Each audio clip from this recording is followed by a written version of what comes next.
Assalamualaikum warahmatullahi wabarakatuh. Welcome back to E4I Channel English for Indonesia. Di video kali ini saya akan melanjutkan materi tentang ambiguitas ya.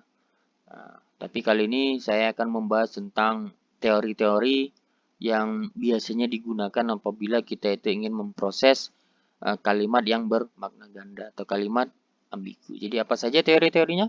Let's check it out. Pada dasarnya ada dua macam teori apabila kita membahas tentang pemrosesan kalimat yang bermakna ganda atau ambigu ya. Yang pertama ada yang namanya Garn Path Theory or GPD ya. Yang kedua ada yang namanya Constraint Satisfaction Theory ya, atau CST.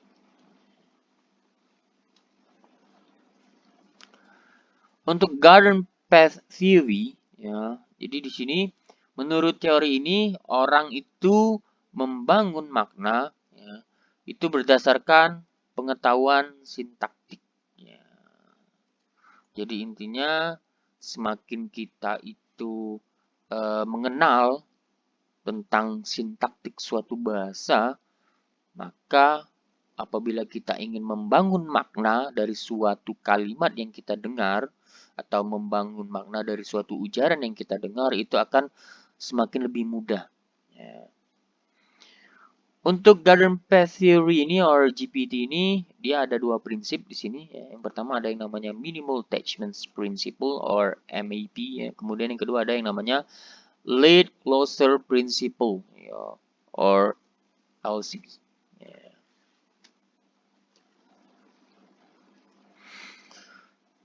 Mulai dari Minimal Attachment Principle or MAP, ya, biasanya orang itu menempelkan ya, atau attach ya, tiap kata yang didengar pada struktur kalimat yang ada pada bahasa tersebut. Ya, misalkan saja dalam bahasa Inggris itu kan kita tahu bahwa yang namanya NP itu akan diikuti oleh VP.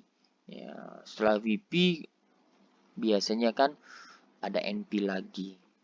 Bisa jadi setelah itu ada yang namanya adverb of praise ya, keterangan lah intinya itu ya. Jadi enaknya di sini struktur kalimat dalam bahasa Inggris dan bahasa Indonesia itu bersama ya. Ya ada subjek dulu ya, dimulai dari noun ya, kemudian diikuti oleh predikat ya, atau verb gitu ya, kemudian diikuti lagi objek ya, tergantung dari verbnya ya. Apabila verbnya dianya transitif, maka kita butuh objek kan di situ. Apabila dianya intransitif, ya kita nggak butuh objek. Nah, kemudian bisa jadi terakhir itu ditutup oleh keterangan ya, atau adverb ya. Jadi apabila kita memiliki pengetahuan tentang ini ya, saya yakin dalam membangun makna dalam suatu kalimat yang kita dengar atau ujaran seseorang, maka semakin mudah juga kita untuk memprosesnya. Ya, ingat ya, ini kita berbicara tentang kalimat yang bermakna ganda ya, bermakna ganda yang dua. Dan apabila kita tidak punya pengetahuan tentang itu, maka mungkin kita tidak sadar bahwa kalimat tersebut ya bermakna ganda sebenarnya. Ya, kira-kira seperti itu. Contoh di sini ya, misalkan saja seandainya kita baru saja mendengar kata wi ya, jadi kata pertama kita dengar ada kata wi, kemudian kita mendengar kata new. Ya. Maka kita akan menempelkan, sudah pasti kita akan menempelkan kata new yang kita dengar yang kedua itu akan kita tempelkan pada we. Ya, jadi terbentuklah frase nomina dan frase verba. Ya, we knew. Gitu ya. Gak mungkin knew we, pasti we knew. Ya, udah pasti we dulu baru knew. Ya, karena struktur kalimatnya dalam bahasa Inggris kan frase nomina dulu baru frase verba. Tidak sebaliknya. Nah, di sini ya, karena kita tahu bahwa dalam struktur bahasa Inggris, suatu FN itu umumnya ya diikuti oleh VP. Ya. Kemudian setelah new yang tadi gitu ya, kemudian kita mendengar ada kata Tommy. Ya, jadi kita mendengar ada kata Tommy setelah itu ternyata. Ya. Nah, yang tentu saja kita tempelkan pada we knew ya. Nah, jadi setelah kata knew itu. Nah, karena suatu verba ya umumnya diikuti oleh frase nomina. Knew di sini dia tergolong, kita golongkan ke verba yang transitif ya, atau yang butuh objek. Ya.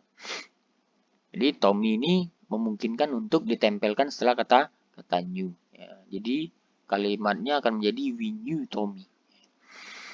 Jadi dapat kita simpulkan bahwa yang terjadi pada proses ini proses pemaknaan ya, adalah bahwa kita menempelkan kata demi kata secara minimal ya, kata per kata.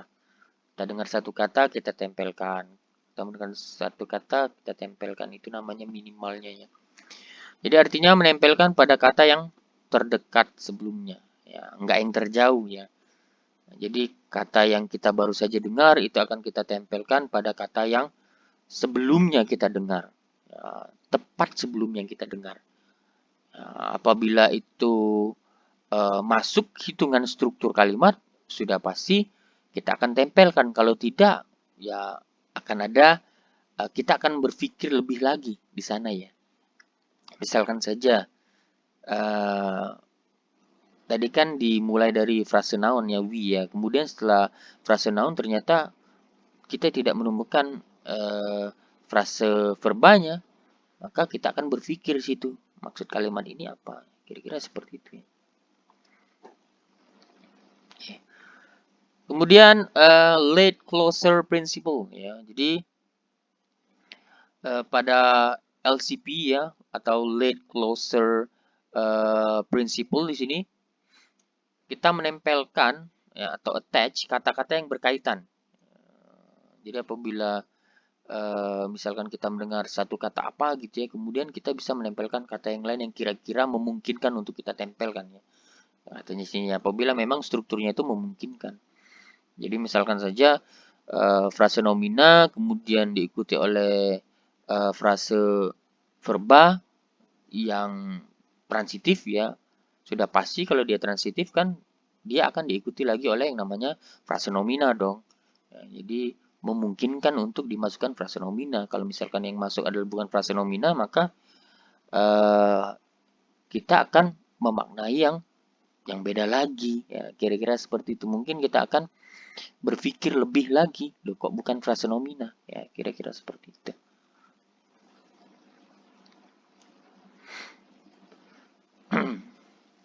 Jadi di sini contoh lagi ya.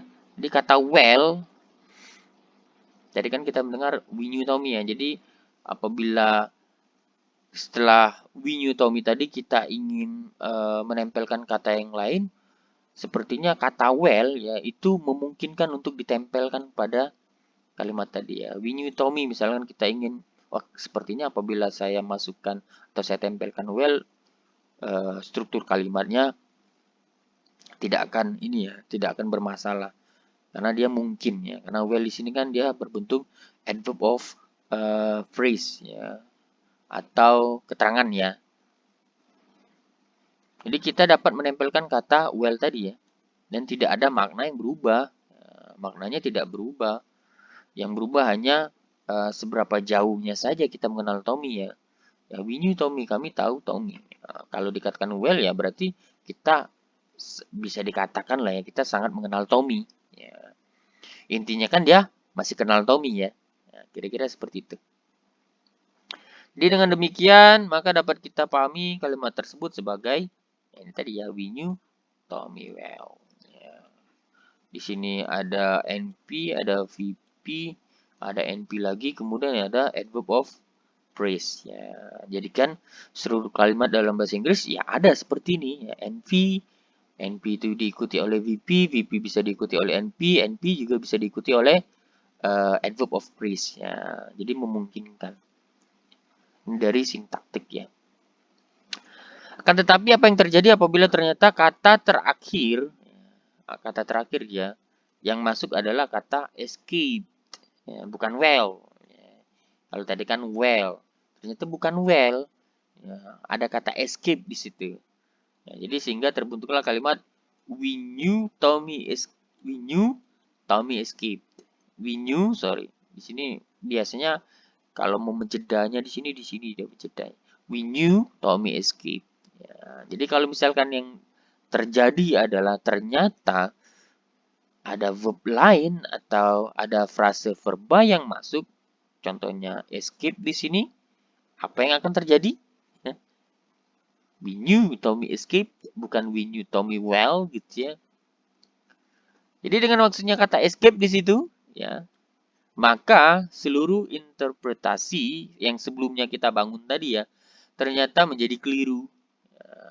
Jadi Tommy bukan lagi menjadi noun phrase yang menjadi objeknya ya, objek dari new tadi.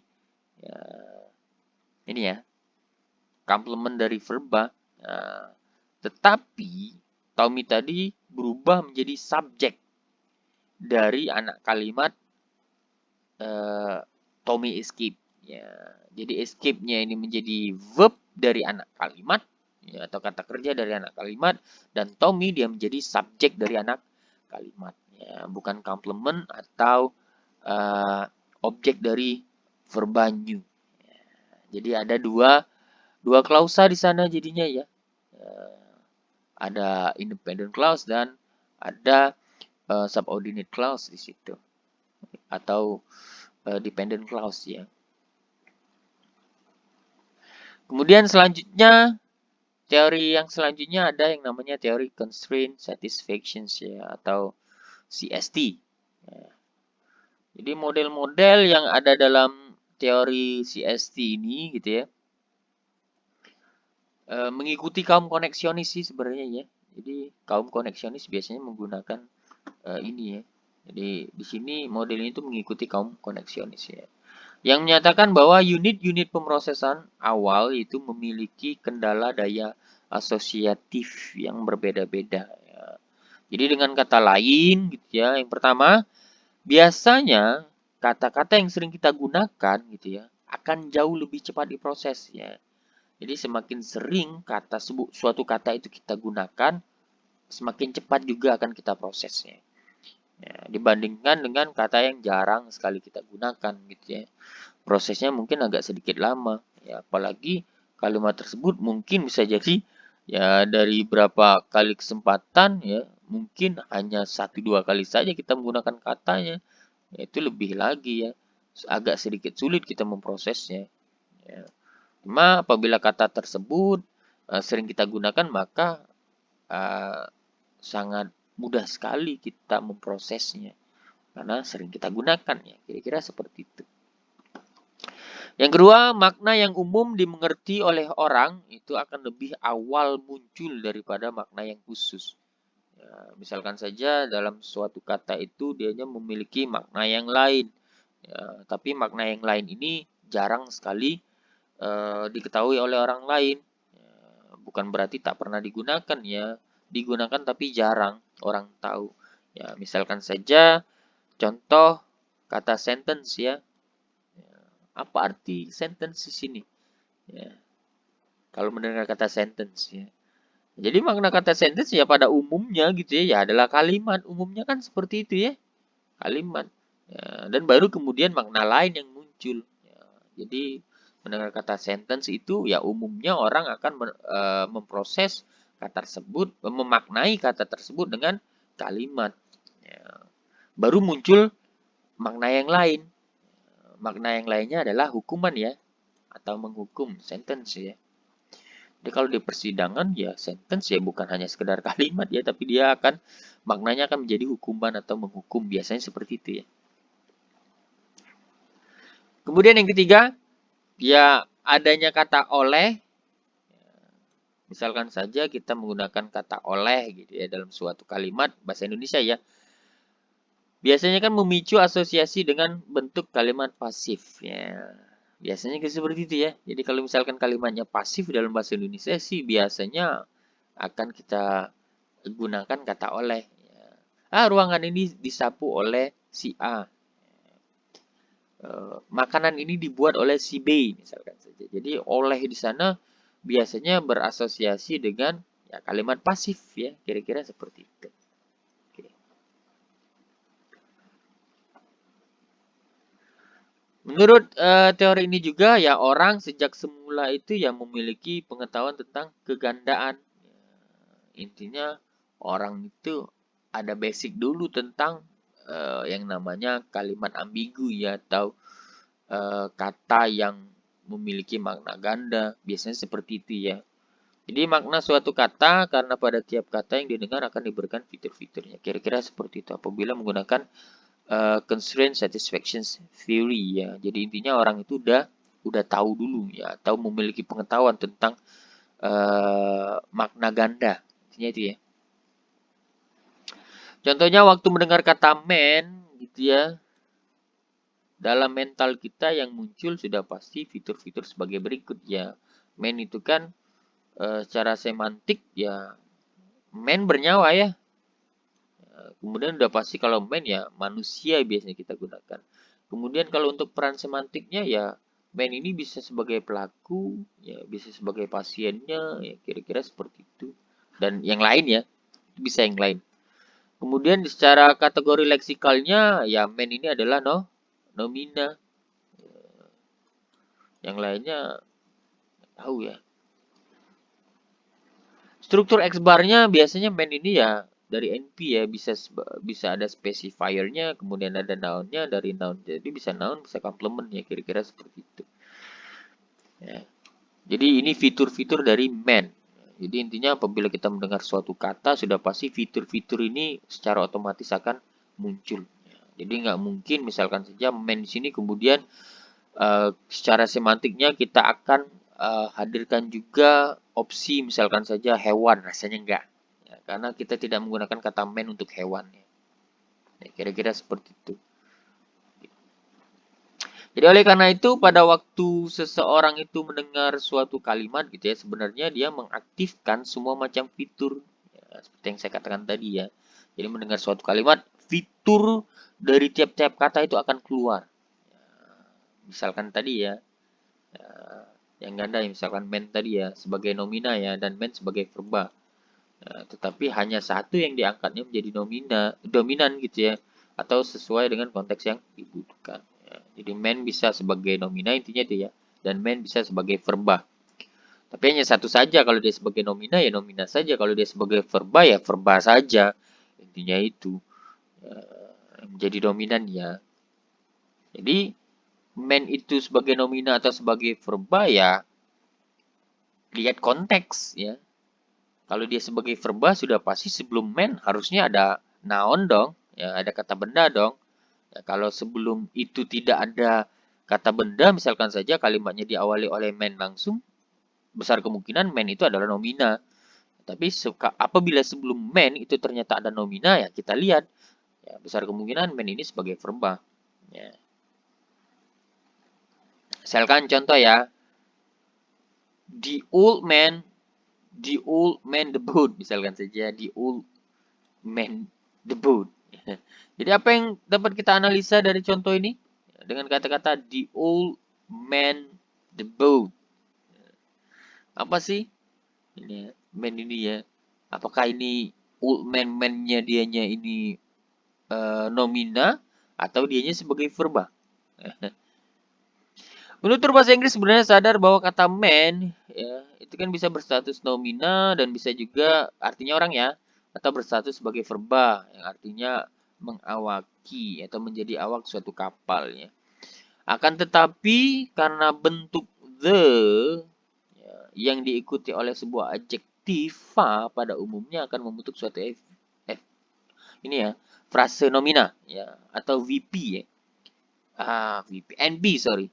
Sehingga begitu dia melihat man ya dia beranggapan bahwa ya kata itu pastilah nomina ya karena dia beranggapan the diikuti oleh adjektif all ya setelah adjektif itu sudah pasti harus ada nounnya karena the itu kan penanda bahwa the dan adjektif itu penanda atau fungsinya adalah untuk menerangkan nounnya jadi kalau tidak ada nounnya rasanya aneh atau bisa dikatakan dia ungrammatical ya, karena tidak ada noun di situ makanya man yang keluar tadi dianggap sebagai nomina karena the itu artikel gitu ya definite article, kemudian all itu dianggapnya adjektif, maka man sudah pasti akan dianggapnya menjadi noun. Ya. Sehingga membentuk the old man gitu ya. Noun phrase. Ya. Kemudian dia mendapati bahwa sesudah man muncullah frase nomina the boat yang tadi ya. The old man the boat. Jadi pada titik inilah dia sadar sebenarnya bahwa dia itu telah menginterpretasi sintaktik yang keliru. Jadi man yang dia sebut menjadi noun tadi rasanya sepertinya bukan noun deh, karena apabila man the old man the boat tadi man-nya dianggap sebagai nomina ya, atau kata benda, maka kalimat tersebut tidak ada verbanya dong. Jadi di sini ternyata all dan man bukanlah termasuk dalam satu konstruksi yang sama. Konstruksi yang sama itu maksudnya sama-sama noun phrase ya. Intinya dalam satu noun phrase tidak. Ternyata dia konstruksi yang berbeda. Yang satu itu tergolong noun phrase, yang satu dia tergolong verb phrase ya. Kira-kira seperti itu. Ya, hal ini didukung pula oleh kenyataan bahwa dalam bahasa Inggris the dan adjektiva, the poor, the rich itu dapat pula membentuk event gitu ya, atau frase nomina. Artinya dia adjektif poor dan rich tadi dia menjadi nomina gitu ya. Ada. Begitu dia tahu bahwa dia salah, ya, jadi dia lalu menghidupkan kembali alternatif satunya, yakni man sebagai verba, bukan man sebagai nomina.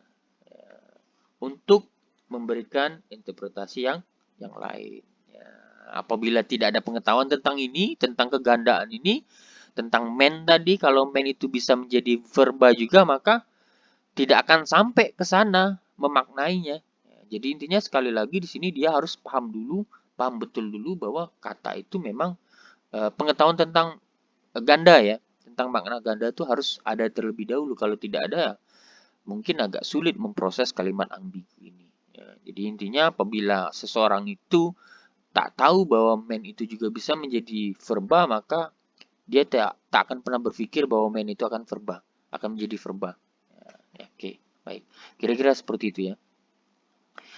Oke, baik. Sekian materi pembelajaran tentang teori pemrosesan kalimat ambigu. Ya. Mudah-mudahan apa yang telah dijelaskan dapat kalian pahami dan bisa dimengerti gitu ya. Tapi apabila ada yang ingin tanyakan, silakan tulis di kolom komentar. Jangan lupa ya, yang belum subscribe, silakan subscribe terlebih dahulu channel ini dan jangan lupa untuk mengaktifkan loncengnya agar kalian mendapatkan notifikasi. Masih ada video tentang psikolinguistik yang lainnya ya yang akan saya upload. Jadi sampai jumpa di video pembelajaran berikutnya. Thank you for watching. Bye bye.